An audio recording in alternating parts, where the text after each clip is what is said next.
Hi అండి. నమస్తే friends, ఎలా ఉన్నారు? మీరు ఎప్పుడు హ్యాపీగా ఉండాలని నేను మనస్ఫూర్తిగా కోరుకుంటున్నాను. వెల్కమ్ టు అవర్ ఛానల్ ప్రతిరోజు వ్లాగ్స్. నేను మీ ఉషా. ఇవాళ వ్లాగ్ ఏంటో చెప్పనా? అందరికీ గుడ్ మార్నింగ్ అండి. ఇది ఉదయాన్నే తీస్తున్న వ్లాగు. కొంచెం ఉదయం కొంచెం సాయంత్రం అలా 2 సార్లు తీసాను అనమాట. ఇప్పుడు ఈ బెడ్షీట్ మీరు చూసారు కదా, మీరు మాత్రం ఇది ఎలా ఉందో కామెంట్ చేయండి. ఇది నేనే కుట్టాను. ఇంట్లో స్కూల్ యూనిఫామ్లు, పిల్లలకి డ్రెస్సులు కుట్టంగా మిగిలిపోయిన క్లాతులు ఎప్పటి నుంచో అలానే ఉన్నాయి. వాటిని నేను కలిపి ఇలా కుట్టానమాట. మన ఇంట్లో ఒక మిషన్ ఉందిలేండి, ఏదైనా చిరిగిన క్లాతులు కుట్టుకోవడానికి, పై కుట్లు వేసుకోవడానికి, కొత్త డ్రెస్సులకి అలా నేను ఉపయోగిస్తూ ఉంటాను. నాకు ఒక ఐడియా వచ్చింది. ఇప్పుడు ఈ క్లాతులు ఊరికినే పెట్టి ఏం చేస్తాము, అంత వేస్ట్గా పడిపోయి అంత దుమ్ము పట్టిపోతుంది. ఇలా అయితే చక్కగా బెడ్షీట్ కుట్టుకుంటే మనకి కప్పుకోవచ్చు, పక్క మీద వేసుకోవచ్చు, అలా పనికి వచ్చిందని చెప్పి నేను అలా ట్రై చేశాను. ఈ రోజున మా అమ్మాయికి కొత్తది బ్యాగ్ కూడా తీసుకొచ్చాను. లంచ్ బ్యాగు, ఇంకా కాలేజ్ బ్యాగ్ కూడా 2 తీసుకొచ్చాను. తనకి ఒకే కలర్ కావాలని చెప్పిందనమాట. ఈ 2 కాస్ట్ ఎంత వచ్చిందంటే ఎంత ఉండి చెప్పండి. దీనికి నేను 2టికి కలిపి 500కి తీసుకొచ్చానండి. మరి ఎక్కువ తక్కువ తెలీదు, క్వాలిటీ బాగానే ఉంది. ఈ లంచ్ బ్యాగ్ నేను చెప్పలేను, కానీ ఈ బ్యాగ్ మాత్రం, కాలేజ్ బ్యాగ్ మాత్రం పర్వాలేదండి, బాగానే అనిపించింది. క్వాలిటీ బాగుంది, అంత చీప్ ఏం కాదు, మంచిగా బాగుంది. నేను చూసే తీసుకొచ్చాను. ఆయన అసలు బ్యాగ్ ఎంత చెప్పాడు అనుకున్నారు? 950 చెప్పాడు. ఏది ఒక్క బ్యాగ్ మాత్రమే. మనం బేరం ఆడి ఆడి ఆడి నేను పోయినసారి అసలు 300కే తీసుకొచ్చాను.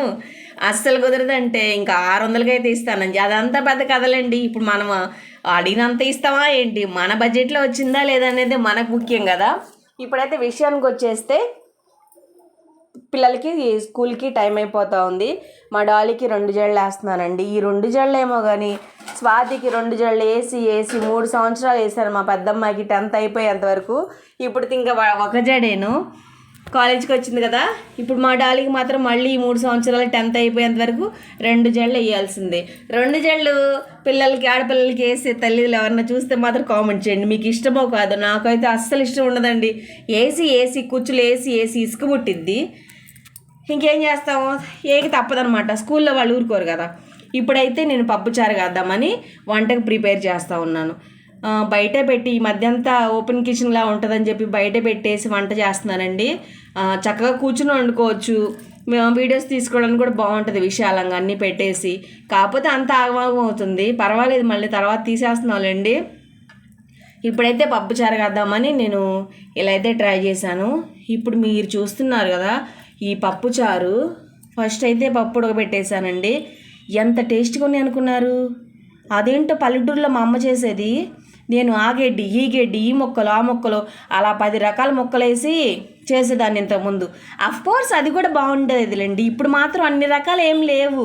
ఇప్పుడు నేనేం వాడాను చెప్పనా? దీనిలో పచ్చిమిరకాయలు, టమాటాలు, దొండకాయలు ఒక 2, ఉల్లిపాయలు, ఈ 4 వాడింది. అంతకుముందు అయితే ఎన్ని వాడాను తెలుసా?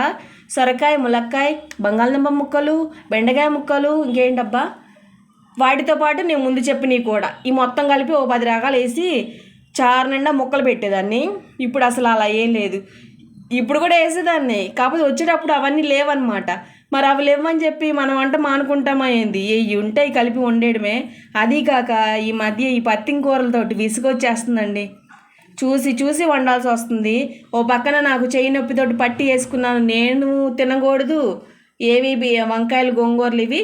మా వారికి కుక్క గరిచింది కదా, ఆయనకి పత్తిని చేయాలి. మా ఇద్దరికి పత్తి కూరలే కాబట్టి ఇంట్లో అందరూ పత్తి కూరలే తినాల్సి వస్తుంది అనమాట. మా మూలంగా వాళ్ళు కూడా పర్వాలేదు తినేస్తారు. కానీ చారు మాత్రం సూపర్గా వచ్చినాయండి.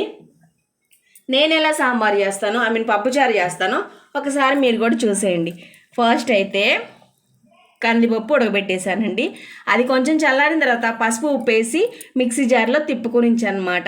పప్పు గుత్తి పెట్టి మెదిగితే తొక్కలుగా ఉంటుంది, అంత కలవదు. చారులో కూడా అడుగుని ఉండిపోయిద్ది. పైన నీళ్ళు పైనే, అడుగున పప్పు అడుగునే, అలా ఉంటుందన్నమాట.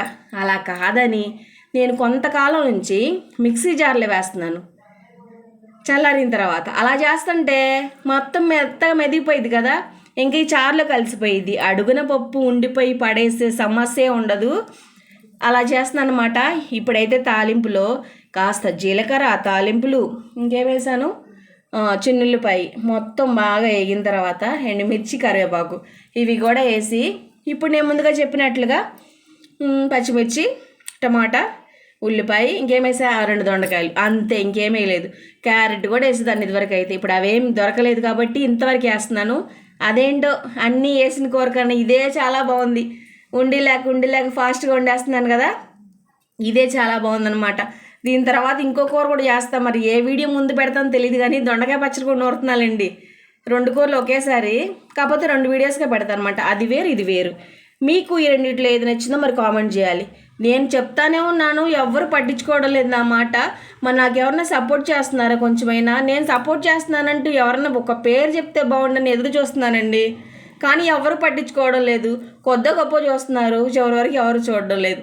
ఏదన్నా చూసిన వాళ్ళు ఏదో మా సిస్టరో మా ఫ్రెండో మా అన్నయ్య వాళ్ళు ఇంకా వీళ్ళే అనుకుంటా మా చుట్టాలో పూర్తిగా చూసేవాళ్ళు. మిగతా వాళ్ళందరూ కొద్ది గొప్ప చూసి చాలా అని చెప్పి పైకి అనేసేయడమే కదా. కాదు, నేను చూస్తున్నానంటే మాత్రం కామెంట్ చేయండి సరేనా. ఇప్పుడైతే పప్పుచారు రెడీ అయిపోతుంది. బాగా ముక్కలు నూనెలో వేగినాయి కదా. ఇప్పుడు ఉప్పు పసుపు కారం మొత్తం వేసాను. ఇప్పుడు చింతపండు పులుసు వేసి ఒక్క బెల్లం అట్లా వేస్తాను అనమాట. అది చూపించలేదండి కానీ బెల్లం వేసాను. ఎలా ఉందో కామెంట్ చేయండి. సూపర్ టేస్ట్ ఉంది. Please subscribe.